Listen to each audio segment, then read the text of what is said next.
Okay, now we're in chapter 2.3 of physical chemistry. We're going to be talking about heat in this section. So here's our system. It's not adiabatic, therefore energy can get in, which is positive because it would increase the energy of the system, and energy can get out, which is negative because that would decrease the energy of the system. Now heat, we're using lowercase q, and it's equal to mc delta T. Lowercase m is mass, capital T is temperature, and C is the specific heat capacity, or just specific heat, you probably heard that called. And of course delta just means change, we're changing temperature. That's what the heat's going to do, increasing, providing some heat will increase the temperature. So Q1, that's going to be the heat released by a hot object, and Q2, that's going to be the heat absorbed by a cold object. And that, if you add those two together, you get zero. Because the only way that the heat is going to be released by a hot object is if that heat flows into a cold object. That's the law's conservation of energy. In thermodynamics, you can't just take heat and broadcast it off into a vacuum or something. So putting those on opposite sides, we'll get Q1 is equal to minus Q2. So that just means what I already said, that the heat coming out of one system is the same as the heat going into another system, vice versa.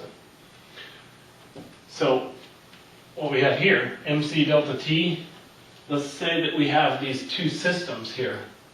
Q1 equals Q2, therefore M1C1 is equal to T2 minus T1, and that's equal to minus negative MC2. Why is there a double negative? Anyway, T2 minus T1 prime. So what we have, T2 is the final temperature of mass 1. T1 is the initial temperature of mass 1. T2 prime is the final temperature of mass 2. And T1 prime is the initial temperature of mass 2. Now, of course, our T2 is going to be equal to T2 prime because those two, when they reach equilibrium, they're going to be at the same temperature. Now, I said before, is this capital C? Yeah, anyway, C is equal to specific heat. And that can be measured in calories per gram degree Celsius, or joules per gram degree Celsius, or calories per gram kelvins, or joules per grams Kelvin. Now C is a function of both temperature and pressure, and of course is material specific. So T, of course, as I showed already, can be measured in Celsius, degrees Celsius, or in kelvins. Now, for liquid water, again, it depends on temperature and pressure. C is roughly 1.00 calories per gram degree Celsius, or 4.18 joules per gram degree Celsius.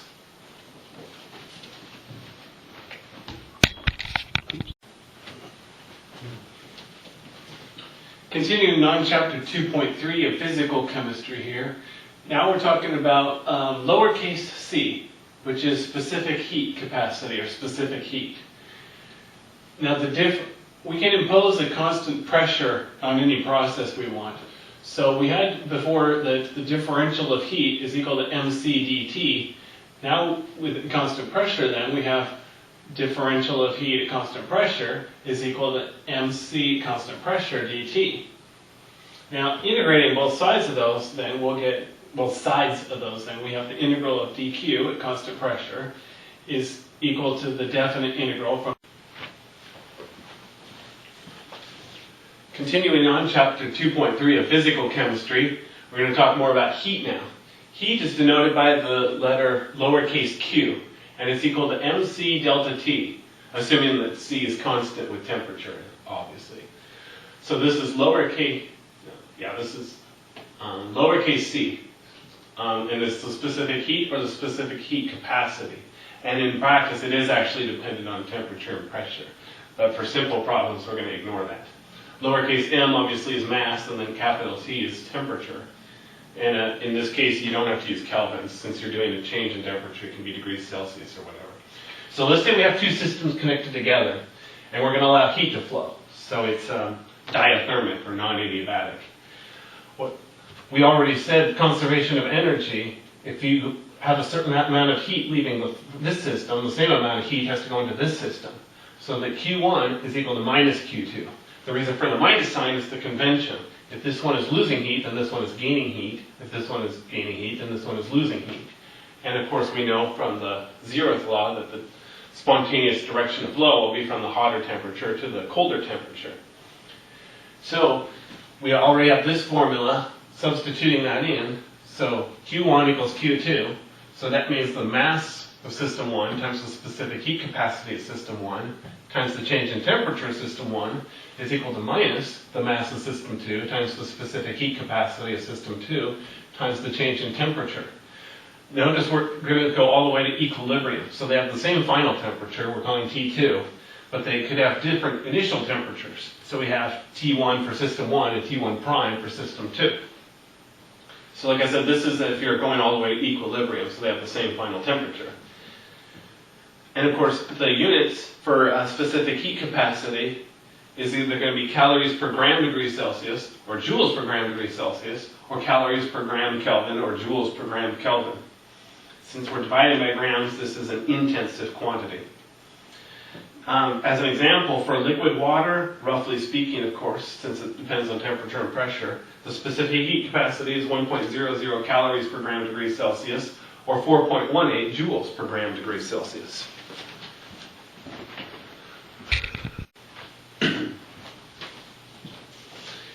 Continuing on, chapter 2.3 of physical chemistry.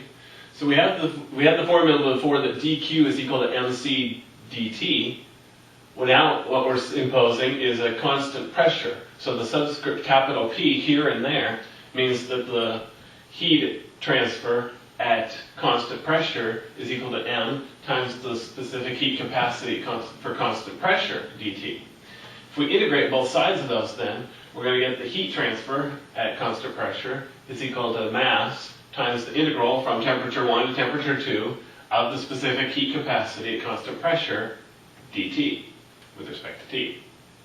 Now, we impose constant pressure, obviously, that's what the subscript capital P means, but it's still a function of temperature. Even so, we're making all these other assumptions, though. One is a closed system, of course. If matter is going in or out, we don't know what to do with it yet. The constant pressure, again, that's what the P means. Again, constant mass, that means no matter is going in or out. And the specific heat capacity for any substance is always positive. It can't be zero, and it definitely can't be negative. All right, so again, we have this integral. And remember, Cp is a function of temperature. So what we're going to do is, if we just assume that Cp is constant, we can pull it out of the integral. Then, of course, the integral from T1 to T2 dt is just T. So we end up with delta T, basically. So the heat transfer constant pressure is equal to the mass times the specific heat capacity times temperature 1 minus temperature, or temperature 2 minus temperature 1. Now, all this I've been showing you is lowercase c, which is the specific heat capacity, which is intensive. If you multiply it by the mass of the system, then you get capital C, which is the heat capacity, and that's the extensive version. This is also a key property of your system. Now, we showed before that the heat coming out of one system must be equal to the heat going into a different system. Therefore, Q1 is equal to Q2.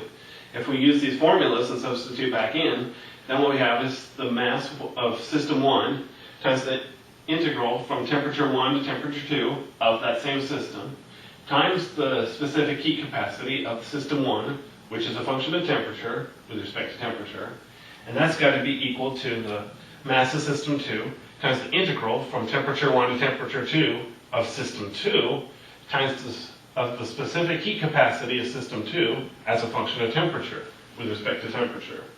And this is a key equation if you're going to be solving hot-cold object problems, such as a calorimeter.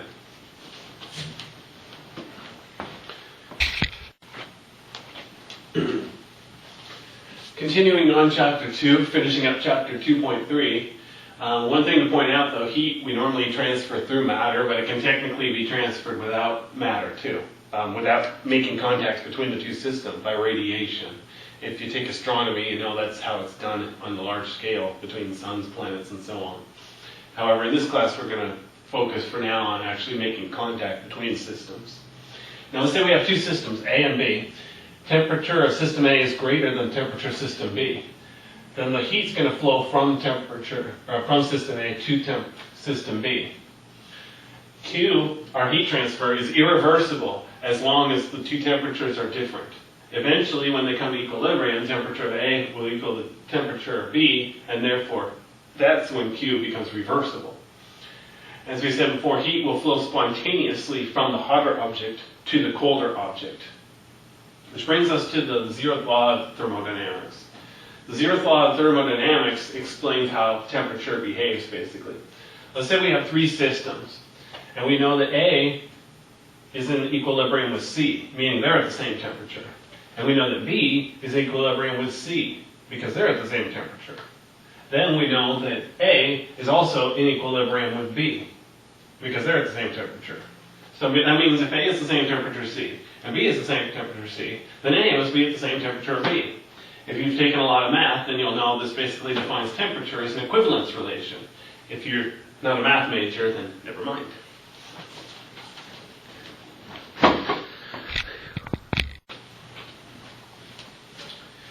Continuing on chapter 2 and just beginning chapter 2.4, we're going to talk about the first law of thermodynamics in this chapter.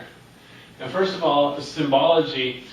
Internal energy, you could write it as energy subscript internal, but we also have a special symbol for it, capital U. Capital U means internal energy of our system. Now, there are different types of internal energy. One is the molecular translational energy, which literally means the molecules move around. This is mostly in the gas phase and somewhat in the liquid phase too, but not really in the solid phase. Another type is our molecular vibrational energy, which means exactly what it says, the individual molecules moving around. There are all sorts of different types of vibrations depending on the size and type of the molecule, scissoring, rocking, flapping, and so on. Another type of internal energy is our molecular rotational energy. And later on we'll see why this too depends on the type of molecules. Some molecules can't have rotational energy and some can. There's also the electronic energy, which later on we'll see why this only applies at really high temperatures. Another, of course, that's sometimes overlooked in this type of class is the rest mass energy, which is based on the actual mass of the molecules. The formula would be energy equals m naught, or m sub 0 c squared.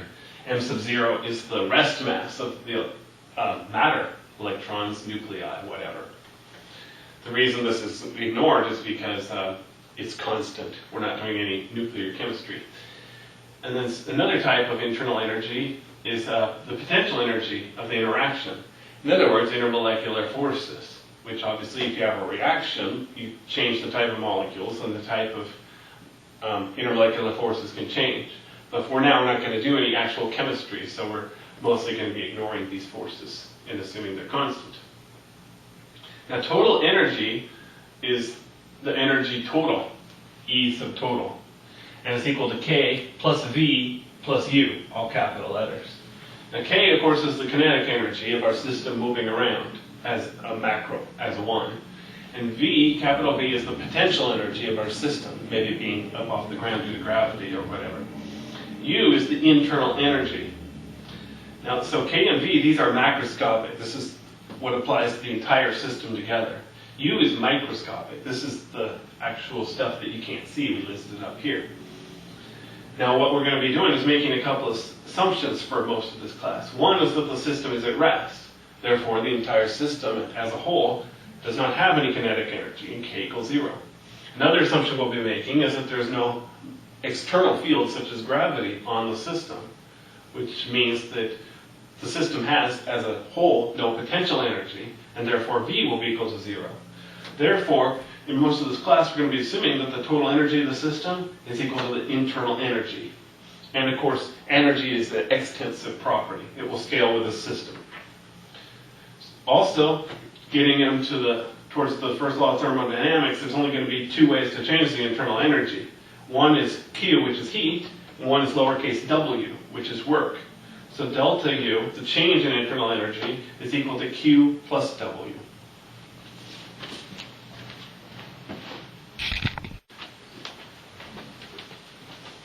Continuing on, chapter 2.4 of physical chemistry, we already showed last time that delta U, the change in internal energy, is equal to Q, the heat, plus W, the work. This is postulated. We can't prove it, except you know that Q and W are the only two ways that you can change the internal energy of a system. This is a mathematical statement of the first law. And remember, it only applies to a closed system, and we're assuming no kinetic energy, therefore K equals 0, and no potential energy, therefore capital V equals 0. Not to be confused with volume, of course. Now, like we said, to change the energy of a system, it can be just Q or W. So one, we can let it absorb heat. That means Q is greater than 0, and therefore delta U will be greater than 0. Another thing we could do is work on the system. Therefore, work, W will be greater than 0, and delta U will be greater than 0. Or we can let heat escape. By our sign convention, that means Q is less than 0, and therefore delta U is less than 0. Or we can let our system do work, which means the work is less than 0 because delta U is less than 0.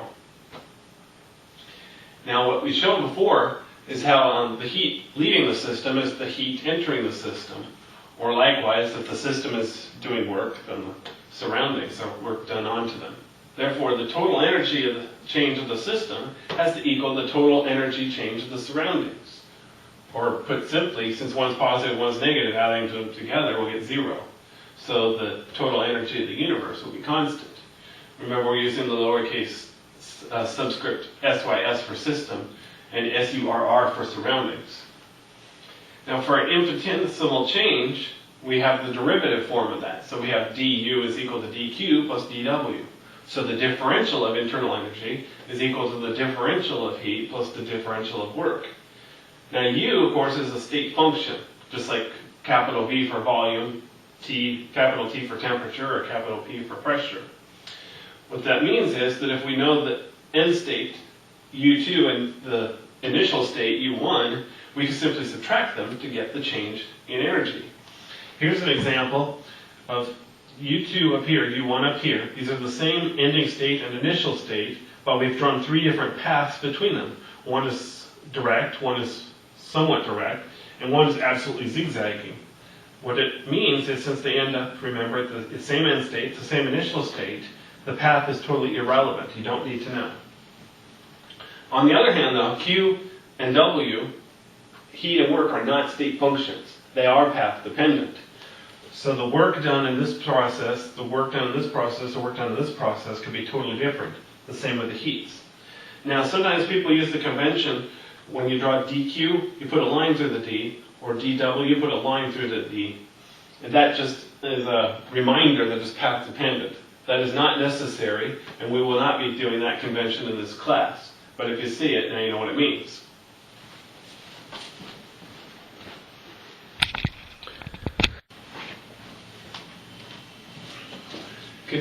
Continuing on chapter 2, finishing up chapter 2.4, now we're going to talk about cyclic processes. Cyclic process is where your initial state and your end state is the same thing. What happens in between, we draw it as a perfect circle, but really it could be doing anything. It could be up, down, over here, back, and around. As long as it comes back to the exact same point, then it's a cyclic process.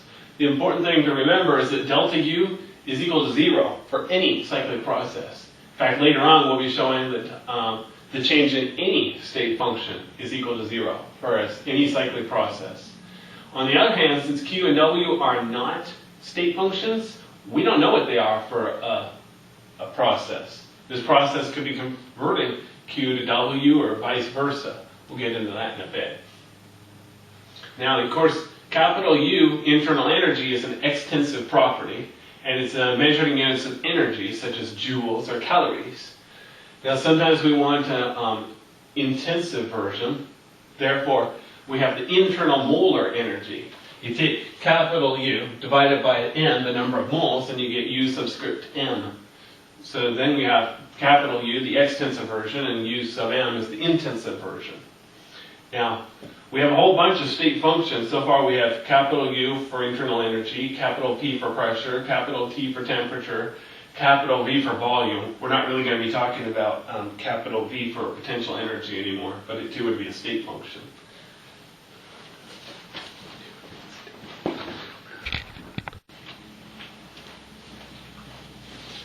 Continuing on chapter 2, just now starting chapter 2.5 of physical chemistry, we've got a new state function called enthalpy, and we're abbreviating it capital H. Obviously by context, you need to make sure you don't confuse it with hydrogen.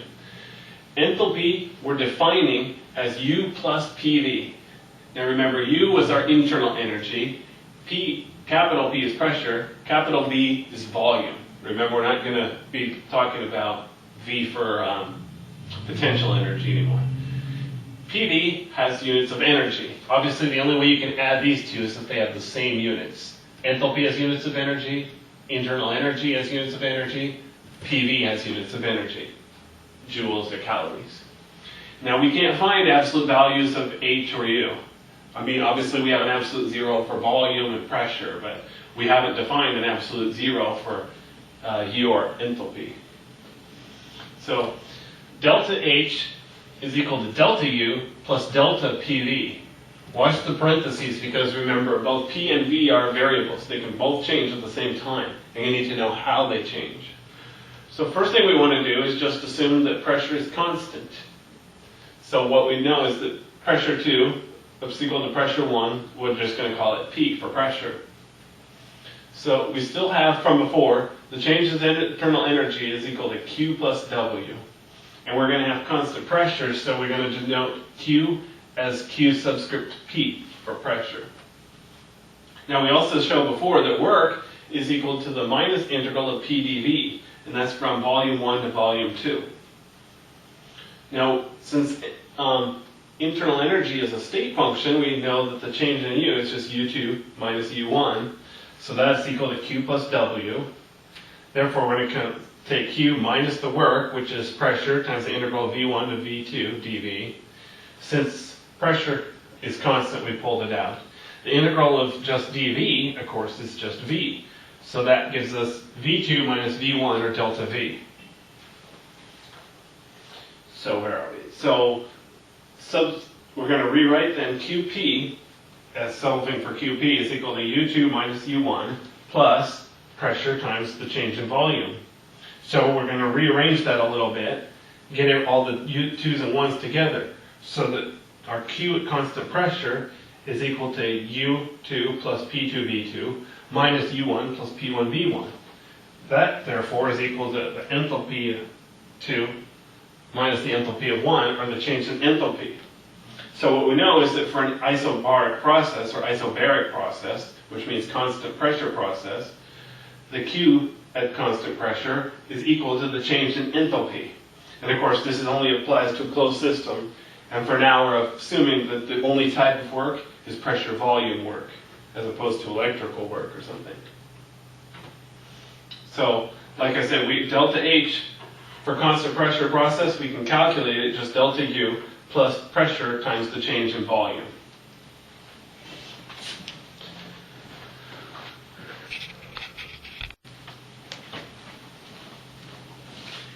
Continuing on, chapter 2, finishing up chapter 2.5 of physical chemistry. We showed earlier that the change in enthalpy is equal to, that should be change in energy plus P delta V for a constant pressure process. If you divide that by N, you'll get an intensive form. So the subscript M, remember, means molar. So we have the change in molar enthalpy is equal to the change in internal energy plus change in internal molar energy plus pressure times the change in the molar volume. Again, that's only for constant pressure process. Now let's talk about a constant volume process, an isochoric process. Now we know that the definition of PV work is minus P dV, or the differential of work anyway. It's instantaneous. Now since volume is constant, we know that the differential of V is all equal to 0. Therefore, the differential of work is equal to 0. Therefore, the total work is equal to 0. So at a constant volume process, no PV work is done. Now, we know that the change in internal energy is equal to Q plus W. At a constant volume process, we're going to use the subscript V. So we have the change in internal energy is equal to Q sub V at a constant volume process. Now, getting back to constant pressure real quick. Delta H is equal to delta U plus P delta V. We showed that earlier in the molar form. Okay, now if we solve that for the P delta V term, so we get delta H minus delta U is equal to P delta V. Now remember, for a gas, if you heat it up, it expands quite a bit. Liquids and solids are almost constant volume, so P delta V is a really small value. What that tells us is that the change in enthalpy is almost the same as the change in internal energy for the condensed phases, liquids and solids. So we've shown that for constant pressure we have QP equals delta H, and for constant volume we have QV equals delta U. Therefore, the instantaneous form would hold true. The differential of heat at constant pressure is equal to the differential of enthalpy, and the differential of heat at constant volume is equal to the differential of internal energy U. And of course, this only applies to a closed system when you're equilibrium doing PV work only.